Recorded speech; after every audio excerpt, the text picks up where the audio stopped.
அம்பானி நானாகிறேன்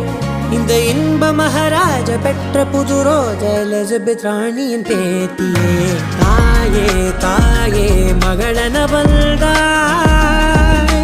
தந்தை சிந்தை நலமுற வந்தாய் நீயே லோகம் என்று ஆனாய் பெண்ணே என்னை ஆளும் தெய்வம் நீதான் கண்ணே பெற்றது நானா இல்லை உன் மகனே நானம்மா தாயே தாயே மகளன வந்தாய் தந்தை சிந்தை நலமுற வந்தாய்